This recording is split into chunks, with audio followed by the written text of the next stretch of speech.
अस्सलाम वालेकुम, सत श्री अकाल। मैं हरमीत सिंह और आप देख रहे हैं सच डिजिटल। आप सबका बहुत शुक्रिया सच पर मबनी खबरें सुनने के लिए आपने सच को ज्वाइन किया है।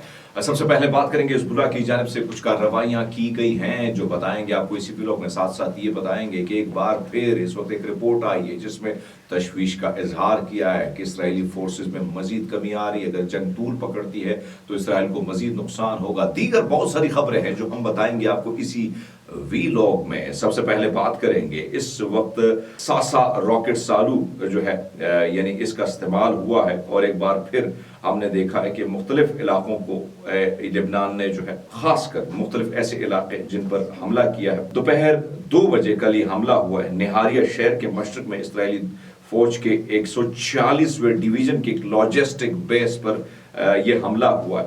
इसी तरह 3:30 पर रात को इस्लाम अजामत ने बारकरिया अड्डे इसराइल के जो वजारत जंग और जंग स्टाफ का हेडक्वार्टर है जंगी अड्डे पर क्वालिटेटिव खुदकुश ड्रोन से हमला किया है। इसी तरह आपको बताते चलें कि कोई सूरत हाल मुख्तलिफ नहीं है बल्कि मुख्तलिफ जगहों पे मुख्तलिफ वारदातें हुई हैं। और सबसे पहले आपको बताते हैं कि इस वक्त जो हिजबुल्लाह है वो मुख्तलिफ जगहों में जिस तरीके से वार कर रहा है, जिस तरीके से वहां पर हमले कर रहे हैं, उसकी तादाद दिन ब दिन बढ़ती जा रही है। उसकी तशवीश जो है उसमें ज़ाहिर बात है कि वो मुब्तला भी नजर आते हैं। इस वक्त लेबनान में एक बार फिर इस्लामी मज़ाहमत जो है यानी उन्होंने कुछ कार्रवाइयाँ जो दीगर की हैं उसमें उन्होंने कहा है यानी उनका कहना है कि हमने इस वक्त जनूबी लेबनान के कस्बों इसराइली काबिज़ अफवाज के ग्रुपों पर रॉकेट और तोपखानों से हमले किए हैं। साथ साथ आबादकारों को जारी के इनखला के अहकाम के दायराकार में शुमाली मकबूज फ़लस्तीन में बस्तियों को भी निशाना बनाया गया। आपको मैंने पहले कहा था कि इस वक्त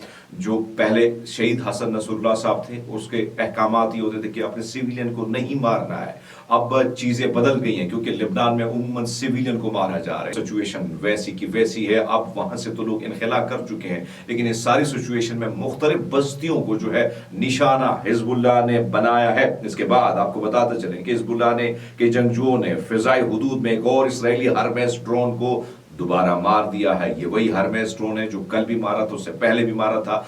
900 का हरमेस तैयारा भाग निकला था। हरमेस तैयारे के हवाले से मैं आपको पहले अर्ज कर चुका हूं कि इसकी कीमत ये सबसे महंगा तरीन तैयारा है। तकरीबन $30 मिलियन से $60 मिलियन तक इसकी कीमत आती है और इसमें सबसे बड़ा रिकॉर्ड इस वक्त हिजबुल्लाह ने बनाया। गजा में मुजाहिदीन के अंदर जो मुख्तलिफ अल-कसाम ब्रिगेड दीगर ब्रिगेड है वो जिस तरीके से मारा है लेकिन हिजबुल्लाह भी इस पर अब रहम नहीं खा रहा और कई हरमेस तैयारों को वो गिरा चुका है। इसी तरह आपको बताते चले 11:50 पर इस्लाम अज़मत के जंगजू ने समा बस्ती पर एक बार फिर हमला किया है। साथ साथ आपको बताते चले कि जंगजू ने यसूद हमाला नामी बस्ती को भी रॉकेट से जो है हम वहां पर हमला किया और वहां पे कहा जा रहा है कि जानी माली नुकसान हुआ है। इसी तरह 10:45 पर एक बार फिर इसराइली फोर्सेस पर भयानक हमला हुआ है जिसके हवाले से हम आपको दीगर खबरें दे रहे हैं। लेबनान के अलमियादीन न्यूज चैनल के ने फौज पर इल्जाम लगाया कि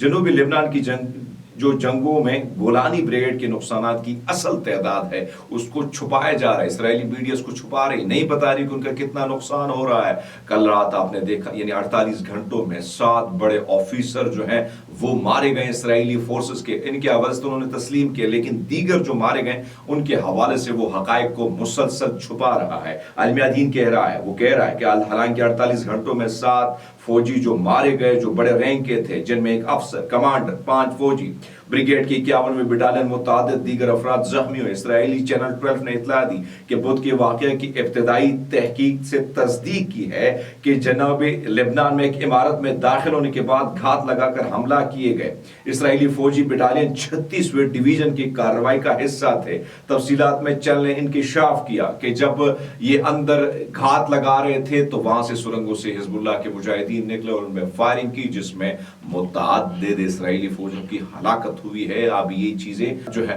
हम कोशिश करते हैं कि हम इसराइल के चैनल को भी कोट करते हैं और अलमियादीन को भी कोट करते हैं। कोशिश हमारी होती है कि ज्यादातर जो चीज़ें हैं आपको वहाँ से दे। एक और सबसे बड़ी प्रॉब्लम आ रही है, और वो मैं जिस तरीके से मैंने अर्ज़ किया कि इसराइल के लिए मैंने पहले भी कहा था कि उनकी मुसलसल फौज में कमी आ रही है। उसकी वजह ये है कि यरूशलेम ने अपनी पोस्ट में कहा है कि अस्करी ज़राए ये उम्मीद करते कि आने वाले साल में अगर जंग खत्म होती है तो हमारी फौजें मुस्तहकिम हो जाएंगी, लेकिन अगर ये सिलसिला इसी तरह रहता है तो रिजर्विस्ट ड्यूटी जो है वो बहुत ज्यादा जो है हमें कमी आ सकती है। अगर आईडीएफ ने कहा कि 85% रिजर्विस्ट अभी भी ड्यूटी के लिए हाजिर हैं, द यरूशलेम पोस्ट समझता है कि बहुत से मखसूस यूनिट बहुत कम तादाद में रह गए हैं, कुछ 50% के करीब है, जो कि फौज के लिए एक मुमकिन खतरा है। ये इसराइल का अखबार यरूशलेम ये कोट कर रहा है। हमने आपको पहले भी रिपोर्ट दी थी, आज से तकरीबन 3 से 4 दिन पहले, कि इस वक्त इसराइल के लिए बहुत बड़ा प्रॉब्लम यही है कि वहां पर जो तादाद है फौज की वो कम हो रही है। और अब ये अखबार क्या कह रहा है? अब ये कह रहा है कि हम समझते हैं कि कुछ 85% के बाद अब फौज की जो कमी आई है, और ये कहते हैं कि जो हालिया जंग है, क्योंकि इस रिपोर्ट को जिस तरह मैंने अलमियादीन को कोट किया कि वो कहता है ये यरूशलेम झूठ बोलता है, लेकिन यरूशलेम ने फिर भी कुछ आदाद और शुमार रखे हैं। वो कहता है कि जंग में मारे जाने वाले फौजियों में तकरीबन 385% यानी 34% जो है रिजर्विस्ट थे, 141 हाजिर सर्विस थे, 268 कैरियर ऑफिसर कमांडर थे। हलाक होने वालों में 4 कर्नल, 5 लेफ्टिनेंट कर्नल जिन्होंने बटालियन कमांड की, 60 deputy battalion commander, 63 company commander, 20 deputy commander और 67 प्लाटून कमांडर। इन अमवात में कई बेवाएं हुई, कई वालिदैन जो है अपने बच्चों को उन्होंने खोया। ये आदाद और शुमार यरूशलेम की जो मैं आपके सामने एज इट इज कोट कर रहा हूं। ये कहते हैं कि अगर इसी तरह अस्करी सिचुएशन हमारी रही और जंग इसी तरह रही तो फिर मुमकिन तौर पर जंग बुरी तरह हम हार जाएंगे। तक लिए दोस्तों अपना ख्याल रखिए, बहुत शुक्रिया।